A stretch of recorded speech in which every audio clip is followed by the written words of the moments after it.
أعوذ بالله من الشيطان الرجيم. بسم الله الرحمن الرحيم.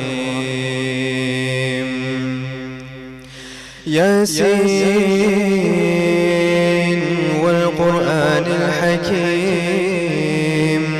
إنك لمن المرسلين على صراط مستقيم، تنزيل العزيز الرحيم، لتنذر قوما ما أنذر آباؤهم فهم غافلون. لقد حق القول على أكثرهم فهم لا يؤمنون. إنا جعلنا في أعناقهم أغلالا فهي إلى الأذقان فهم مقمحون. وجعلنا من بين أيديهم سدا ومن خلفهم سدا فأغشيناهم فهم لا يبصرون. وسواء عليهم أأنذرتهم أم لم تنذرهم لا يؤمنون. إنما تنذر من اتبع الذكر وخشي الرحمن بالغيب، فبشره بمغفرة وأجر كريم. إنا نحن نحيي الموتى ونكتب ما قدموا وآثارهم، وكل شيء أحصيناه في إمام مبين. واضرب لهم مثلا أصحاب القرية إذ جاءها المرسلون، إذ أرسلنا إليهم اثنين فكذبوهما فعززنا بثالث فقالوا إنا إليكم مرسلون. قالوا ما أنتم إلا بشر مثلنا وما أنزل الرحمن من شيء إن أنتم إلا تكذبون. قالوا ربنا يعلم إنا إليكم لمرسلون وما علينا إلا البلاغ المبين. قالوا إنا تطيرنا بكم لئن لم تنتهوا لنرجمنكم وليمسنكم منا عذاب أليم. قالوا طائركم معكم أئن ذكرتم بل أنتم قوم مسرفون. وجاء من أقصى المدينة رجل يسعى قال يا قوم اتبعوا المرسلين، اتبعوا من لا يسألكم أجرا وهم مهتدون. وما لي لا أعبد الذي فطرني وإليه ترجعون. أأتخذ من دونه آلهة إن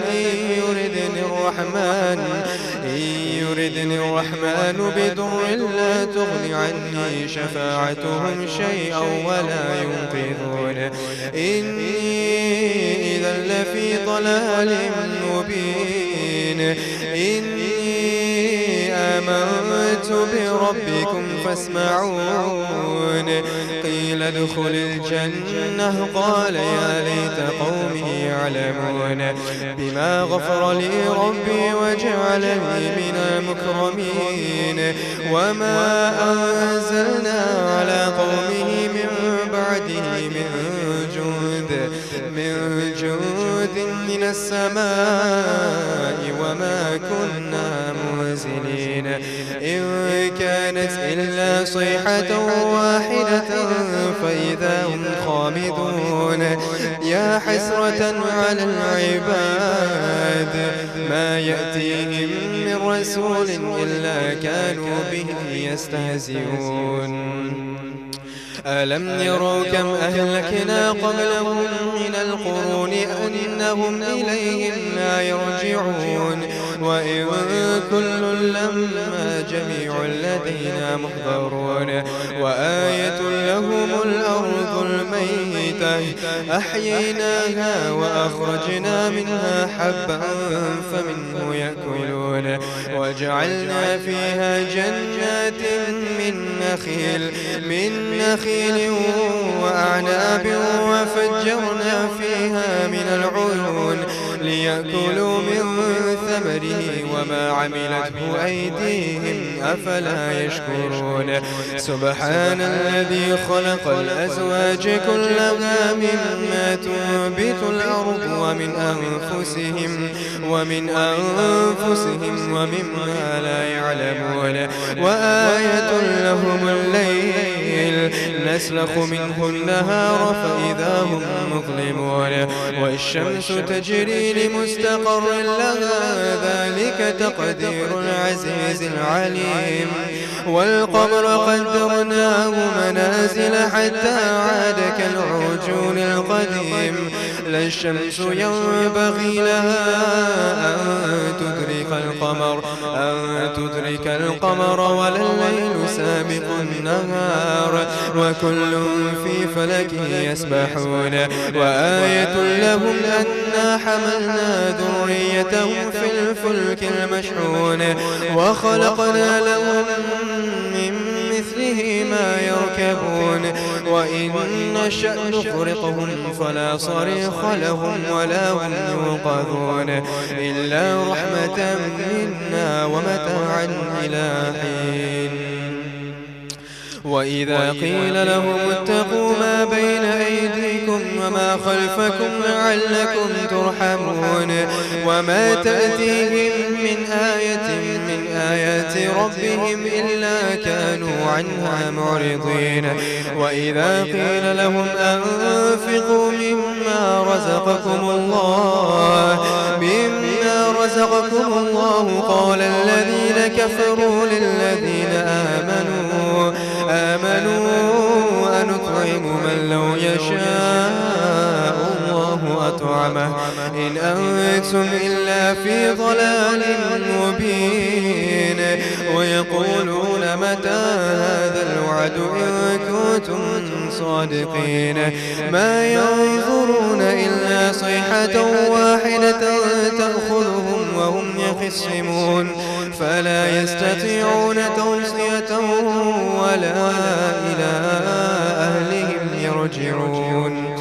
ونفخ في الصور فإذا هم من الأجداث إلى ربهم ينسلون قالوا يا ويلنا من بعثنا من مرقدنا هذا ما وعد الرحمن وصدق المرسلون إن كانت إلا صيحة واحدة فإذا هم جميع لدينا محضرون فاليوم لا تظلم نفس شيئا ولا تجزون إلا ما كنتم تعملون إن أصحاب الجنة اليوم في شغل فاكهون هم وأزواجهم في ظلال على الأرائك متكئون لهم فيها فاكهة ولهم ما يدعون سلام قولا من رب رحيم وامتازوا اليوم أيها المجرمون ألم أعهد إليكم يا بني آدم ألا تعبدوا الشيطان إنه لكم عدو مبين وأن اعبدوني هذا صراط مستقيم ولقد أضل منكم جبلا كثيرا أفلم تكونوا تعقلون هذه جهنم التي كنتم توعدون اصلوها اليوم بما كنتم تكفرون اليوم نختم على أفواههم وتكلمنا أيديهم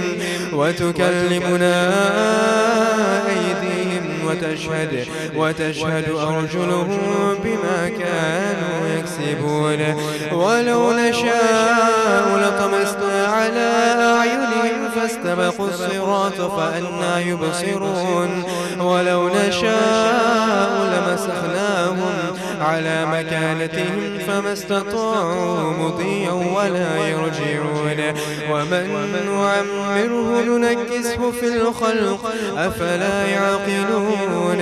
وما علمناه الشعر وما ينبغي له إن هو إلا ذكر وقرآن مبين لينذر من كان حيا ويحق القول على الكافرين أولم يروا أنا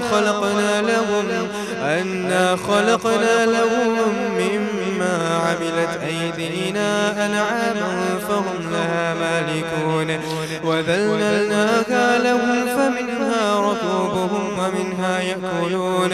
ولهم فيها منافع ومشارب أفلا يشكرون واتخذوا من دون الله آلهة لعلهم ينصرون لا يستطيعون نصرهم وهم لهم جند محضرون فلا يحزنك قولهم إنا نعلم ما يسرون وما يعلنون أولم يرى الإنسان أنا خلقناه من نطفة فإذا هو خصيم مبين وضرب لنا مثلا ونسي خلقه قال من يحيي العظام وهي رميم قل يحييها الذي أنشأها أول مرة وهو بكل خلق عليم الذي جعل لكم من الشجر الأخضر نارا فإذا أنتم منه توقدون أوليس الذي خلق السماوات والأرض بقادر على أن يخلق مثلهم بلى وهو الخلاق العليم إنما أمره إذا أراد شيئا أن يقول له كن فيكون فسبحان الذي بيده ملكوت كل شيء وإليه ترجعون صدق الله العظيم.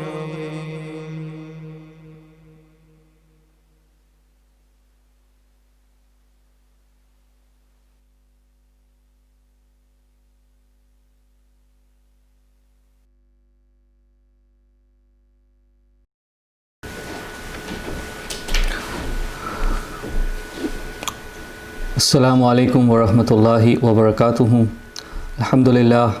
الحمدللہ رب العالمین والصلاة والسلام علی سید المرسلین وعلی آلہ واصحابہ اجمعین. الصلاة والسلام علیک یا رسول اللہ، الصلاة والسلام علیک یا حبیب اللہ،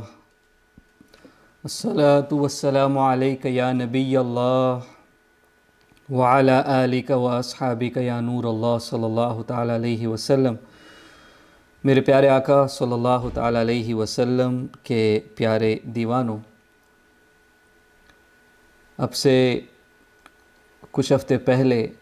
ہم نے ایصال ثواب کی ایک محفل رکھی تھی. چونکہ لاک ڈاؤن ہے، ہم ایک دوسرے کے گھر پہ جا نہیں سکتے، اس لیے یہ آن لائن ورچوئل محفل ہم رکھتے ہیں تاکہ لوگ شامل ہو جائیں اور ساتھ میں ہم فاتحہ اور دعا کر سکیں. یوں تو یہ سب کے لیے ہیں، لیکن خاص طور پہ ہمارے ہارون بھائی کی گزارش پہ ہم نے یہ 40ویں کی فاتحہ خوانی رکھی ہے حاجی مرحوم ولی بھائی انڈین کے لیے، کہ جن کا حال ہی میں انڈیا میں یہاں آتے ہوئے انتقال ہوا تھا اور پھر وہیں پہ وہ سپرد خاک کیے گئے. اس کے ساتھ ساتھ بہت سارے لوگوں کو بھی، چونکہ ایصال ثواب کا معاملہ یہ ہے کہ جتنے لوگوں کو آپ دیں اللہ کی رحمت سے اتنے لوگوں کو پہنچ جاتا ہے. آپ ایک ہی بار سورہ یاسین شریف پڑھے جیسے کہ ابھی پڑھی گئی، اور پھر پوری امت کو بانٹ دیں تو پوری امت کو پہنچ جائے گا، اور جنہوں نے اہتمام کیا ہے، جنہوں نے پڑھا ہے، تو سب کا ثواب انہیں ملے گا. یہ اللہ کی رحمت ہے، اس کے خزانوں میں کوئی کمی نہیں ہے. وہ رحمان الرحیم ہے، اور کسی بہانے وہ چاہتا ہے کہ بندوں کی مغفرت ہو جائے، ان کی معافی ہو جائے۔ تو ماشاءاللہ یہ تو دن بھی بڑے مقدس ہیں، رمضان کے دن ہے، آخری عشرہ ہے، آخری عشرے کی بھی آخری ایام ہیں، اور شب قدر آج ہو سکتی ہے، 29ویں شب ہے، طاق رات ہے۔ تو ہمیں کوشش کرنی ہے انشاءاللہ کہ ان آخری ایام کا فائدہ اٹھائیں اور اللہ تعالیٰ برکتیں نصیب فرمائیں انشاءاللہ۔ تو حاجی آدم بھائی انڈین مرحوم کے لیے بھی یہ ہے، مرحوم حاجی عمر جی بھائی انڈین، مرحوم حاجی یوسف بھائی انڈین، مرحوم حاجی محمد بھائی انڈین، ان کی بیٹی مرحوم حاجیانی ریحانہ بہن، ولی بھائی کی یہ بیٹی ہے غالباً، اسی طرح مرحومہ حاجیانی فریدہ محمد انڈین، تمام خاندان ان کے جو افریقہ میں ہیں، انڈیا میں ہے، یو کے میں ہے۔ اسی کے ساتھ ساتھ جن کا انتقال ہوا، امتیاز بھائی، علی بھائی، آدم سانپا والا، مرحوم محمود بھائی، ماسٹر اسماعیل ماسٹر ذکری والا، مرحوم اسماعیل ماسٹر ذکری والا، مرحوم ہمارے معزز حافظ نثار گورجی صاحب رحمۃ اللہ علیہ، اسی طرح جناب بشیر بھائی چوکھا والا جن کا انتقال ہوا، اور حال ہی میں جو ہمارے بولٹن میں انتقال ہوا مرحومہ جو ہمارے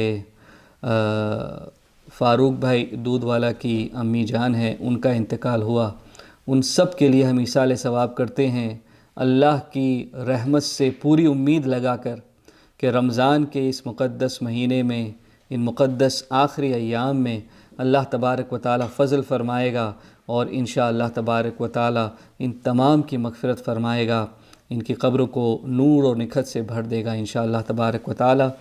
یوں بھی اگر رمضان میں کسی کا انتقال ہو جائے تو علماء فرماتے ہیں کہ انشاءاللہ قیامت تک کوئی پوچھ پرچھ نہیں ہوگی، اور جب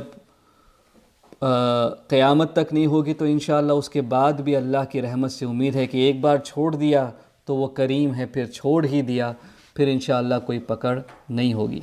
تو ہم مختصر سا فاتحہ کرتے ہیں اور دعا کرتے ہیں، اللہ تعالیٰ قبول فرمائے۔ اعوذ باللہ من الشیطان الرجیم، بسم اللہ الرحمن الرحیم۔ قل یا ایہا الکافرون لا اعبد ما تعبدون ولا انتم عابدون ما اعبد ولا نعبد ما عبدتم ولا انتم عابدون ما اعبد لکم دینکم ولی دین۔ بسم اللہ الرحمن الرحیم۔ قل هو اللہ احد اللہ الصمد لم یلد ولم یولد ولم یکن له کفوا احد۔ بسم اللہ الرحمن الرحیم۔ قل هو اللہ احد اللہ الصمد لم یلد ولم یولد ولم یکن له کفوا احد۔ بسم اللہ الرحمن الرحیم۔ قل هو اللہ احد اللہ الصمد لم یلد ولم یولد ولم یکن له کفوا احد۔ بسم اللہ الرحمن الرحیم۔ قل اعوذ برب الفلق من شر ما خلق ومن شر غاسق اذا وقب ومن شر النفاثات في العقد ومن شر حاسد اذا حسد۔ بسم اللہ الرحمن الرحیم۔ قل اعوذ برب الناس ملک الناس الہ الناس من شر الوسواس الخناس الذي يوسوس في صدور الناس من الجنة والناس۔ بسم اللہ الرحمن الرحیم۔ الحمد للہ رب العالمین الرحمن الرحیم مالک یوم الدین ایاک نعبد و ایاک نستعین اہدنا الصراط المستقیم صراط الذین انعمت علیہم غیر المغضوب علیہم ولا الضالین۔ وإلهكم إله واحد لا إله إلا هو الرحمن الرحيم إن رحمة الله قريب من المحسنين وما أرسلناك إلا رحمة للعالمين لقد جاءكم رسول من أنفسكم عزيز عليه ما عنتم حريص عليكم بالمؤمنين رؤوف رحيم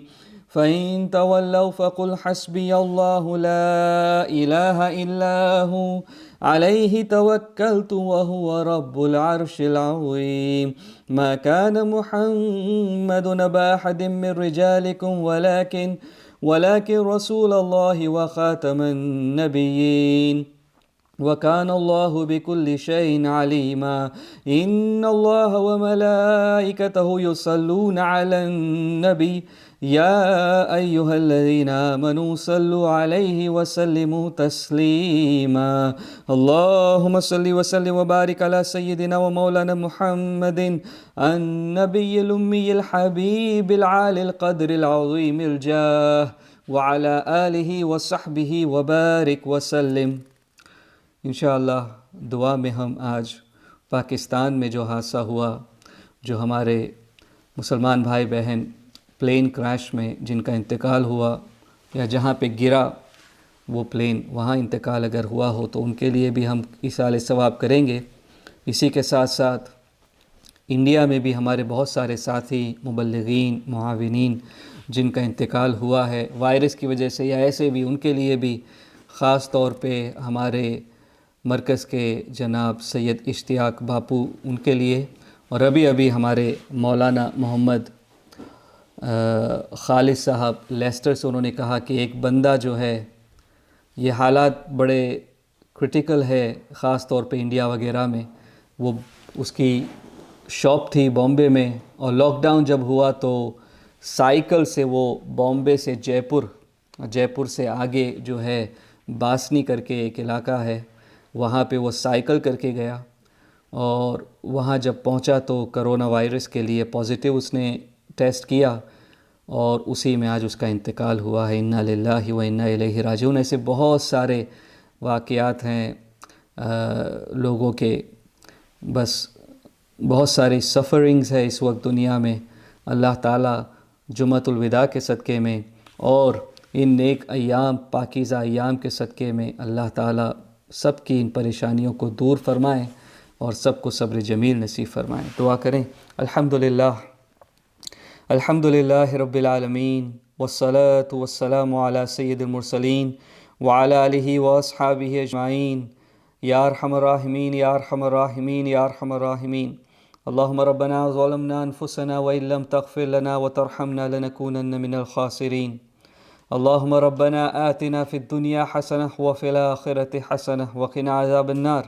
اللهم إنا نسألك العفو والعافية والمعافاة الدائمة في الدين والدنيا والآخرة۔ اللهم إنك عفو تحب العفو فاعف عنا يا كريم۔ اللهم إنا على ذكرك وشكرك وحسن عبادتك۔ رب ارحمهما كما ربياني صغيرا، رب ارحمهما كما ربياني صغيرا۔ اللهم احفظنا وذرياتنا من كل بلاء الدنيا وعذاب الآخرة۔ رب اجعلني مقيم الصلاة ومن ذريتي ربنا وتقبل دعاء۔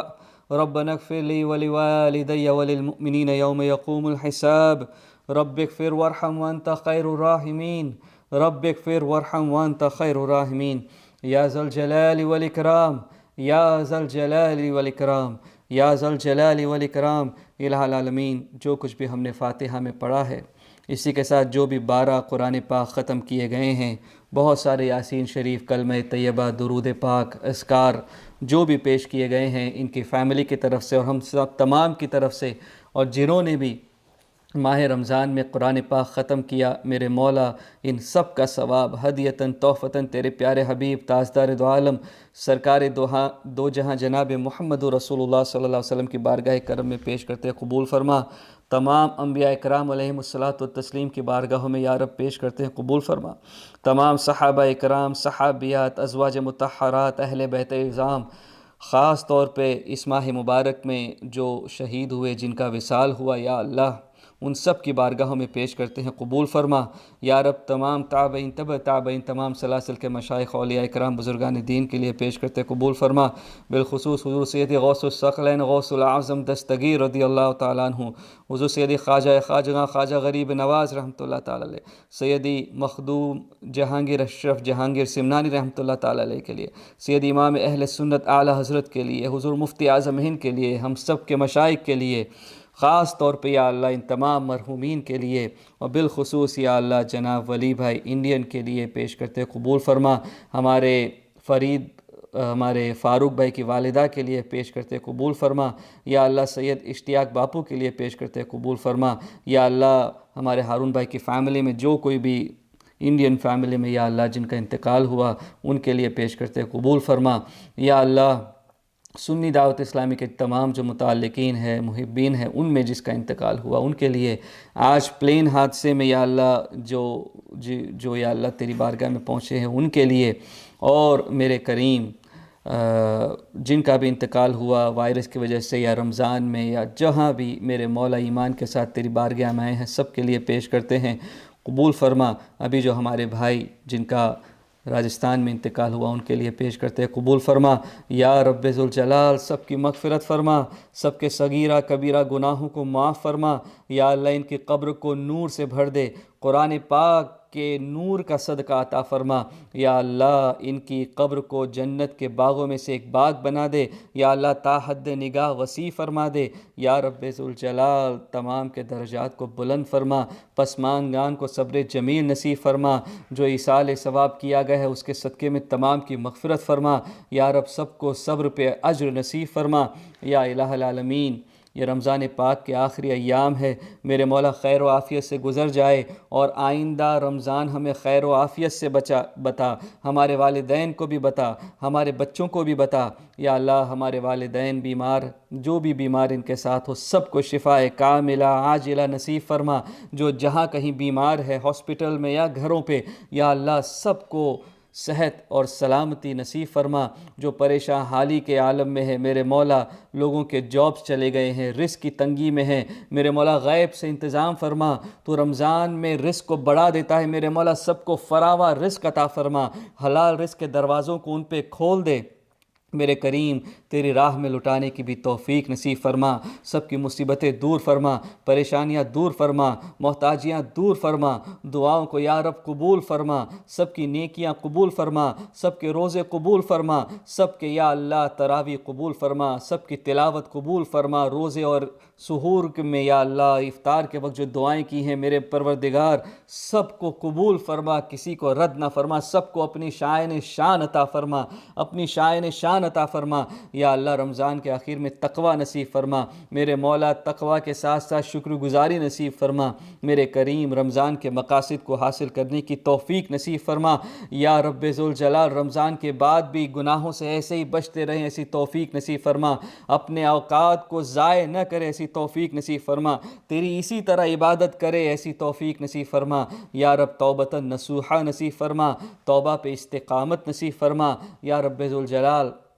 تمام عالم اسلام کے مسلمانوں پہ رحم فرما، آج جو تفسیر میں یا اللہ STI میڈیا پہ ہم نے سورت ختم کی ہے اس کا صدقہ نصیب فرما، قبول فرما، آخرت میں ہمارے لیے نجات کا ذریعہ بنا، یا رب ذوالجلال ہم سب پہ رحم فرما، سب پہ کرم فرما، جن کی جو دعائیں ہیں قبول فرما، ان کی تمنائیں پوری فرما، یا رب ذوالجلال الہی یا الہی اللہم بعز الحسن واخیہ وامہ وابیہ وجدہ صلی اللہ علیہ وسلم وبنیہ فرج عنا ما نحن فیہ فرج عنا ما نحن فیہ فرج عنا ما نحن فیہ ربنا تقبل منا انک انت السمیع العلیم وتب علینا انک انت التواب الرحیم ان اللہ وملائکتہ یصلون علی النبی یا ایہا الذین آمنوا صلوا علیہ وسلموا تسلیما اللہم صلی وسلم وبارک علی سیدنا مولانا محمد النبی الامی الحبیب العالی القدر العظیم الجاہ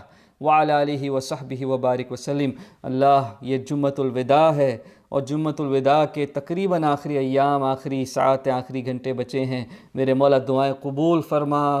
فرما، ہمیں اور رمضان بتا، خیر سے بتا، اور حرمین شریفین کے سب کو حاضری نصیب فرما، مسجدوں کے دروازے ہم سب کے لیے جلد از جلد کھول دے، یا رب رحم فرما۔ وصلی اللہ تعالی علی خیر خلقہ ونور عرشہ سیدنا ونبینا ومولانا محمد وعلی آلہ وصحبہ اجمعین برحمتک یا ارحم الراحمین۔ السلام علیکم ورحمۃ اللہ وبرکاتہ۔